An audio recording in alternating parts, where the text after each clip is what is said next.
Hello everyone, welcome back to the Ness River Railroad. A quick update for you all. It's Thursday night, it's 9:25 at night, and I came down to do a little bit of tinkering in the train room, and I thought I would give you an update on what's been going on just there. I've been working on making some of the trees and the ground cover for the extension. This is going to be a long process, but I'm happy with what I've achieved so far. So I'll flip you guys around and we'll talk through what's happening so far. All right, everybody. So here we have the first bit of scenery going in and lots of trees. So as you can see off to the side, I haven't done any there, and I haven't done much over here. But anyway, I just thought I'd show you guys what's going on in here. So now these trees here, this is a combination of my own bottle brush style trees that I make, and also some Gagemaster Seafoam trees. I'm really happy with the look of how it's going at the moment. I've got a little bit of glue still drying in there, so it still looks a bit funny. And I've stopped making the seafoam trees tonight because the way I make them, I need some spray adhesive, and I've run out. So I'm pulling the pin for the night. But what I've gone for here is, so this will be, the mountainous sort of area. And then up behind the loco there, I'm going to put in some more of my plaster rocks like I've done on the tipples, but it's only going to be so high to sort of show more of a cut into the mountain. Then I'm going to put some trees above it, and it's all going to disappear up under the bit of benchwork above. So what I've got through here though, in these middle sections, I've decided to put in sort of some scree slopes, rocks there and rocks down there, and where they're sort of cut into the road bed, I've cut up an old, I've cut up a Atlas through a girder bridge, and I've just put the plate in there. So it's not a full bridge. The idea is that if water builds up behind the track there, because I'm going to cut in front of that rock, I'm going to cut in a trench, and water, it's not going to be running on this layout, it's dry at the moment, but that's where water can drain down the hills. It's not exactly what I'd call prototypical, but it is a technique I've used previously on the Ness River Railroad. If we come back down to the loop there, you can see I've done a similar thing up here.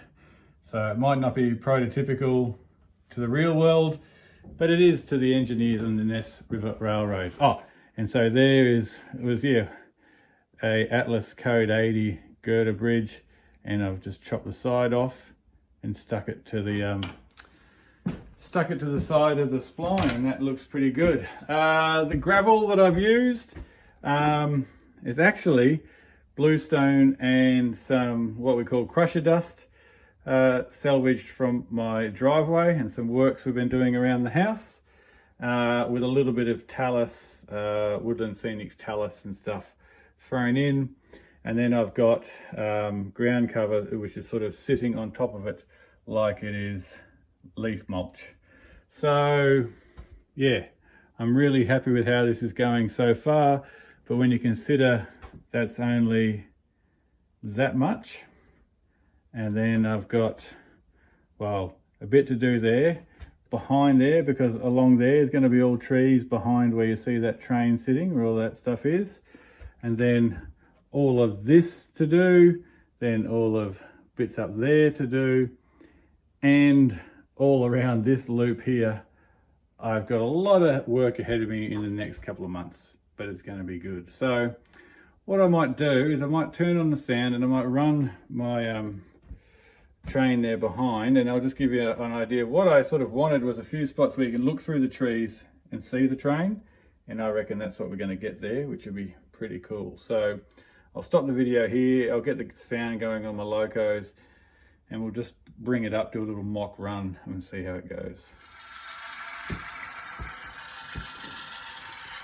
Alright, so here we go. Still love the sound on this, the pitot unit. I'm trying to convince myself I don't need to buy a second one before they're no longer available. So this is kind of what I was wanting to go for through here. So you'll see him come in behind, which I think is a cool thing to do, a bit of a, you know, the trains have to go in and out of view a little bit, I reckon. Alright. There he comes through like that. So, yeah, I reckon that's going to work quite well. So I'll just stop him there. Put that here. Alright. And then even when you look at it from back here, I think it's going to be a really good effect. So anyway, I'll flip the camera around and say my goodbyes. Alright, cheers. Alright everyone, just turning out the lights to the shed. Okay, walking back up to the house. So yeah, I'm really happy with how that's turning out. Yeah, it is very dark out here at night time. Where I live, there is zero light pollution. That's my house. And then there's nothing. Absolutely pitch black. So yeah, I wasn't going to post a video up this week, but I thought, why not? I'll just do a quick one. And I have also been thinking, I've been getting a lot of, or not a lot of, but a few requests to do how I do this videos, like how-to videos on my rock work and my trees and things like that. And I don't think I want to do that sort of stuff. Like, I'll explain things as I go, but I'm not going to do specific how-to videos. That's not what I created my page for. Originally I just created it as a way to document the building of my railroad, and that's what I want to continue doing. So yeah, I think I'll just stick with the way I do it, and if you guys can pick out information as I go and explain my rough way through it, then that's great. All right, back up near the house. And yeah, it's just, yeah, I don't really want the pressure of doing that as well. And I don't consider myself, oh, let me just fix this up a bit better. There we go. Is that going to fall over? Is it? Oh, maybe. There you go. It was still back. So yeah, I don't consider myself an expert. I'm a novice at this. Like, this is my first layout. So for things like my trees, the original idea for how I do the foliage and stuff on my trees, I actually got that off Scott Teague's videos. And then the seafoam trees, I got that from Fish Plate Films channel.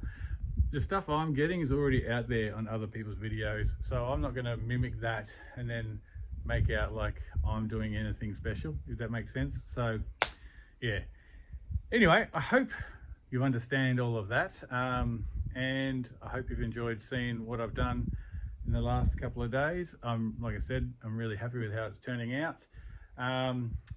Subscribe, like, comment, whatever, or don't, who cares. Oh, oof, the wind just came and blew my camera over. So yeah, I'll finish it off there, guys. Thanks for watching, thanks for your support, and yeah, I'll see you next time. Cheers.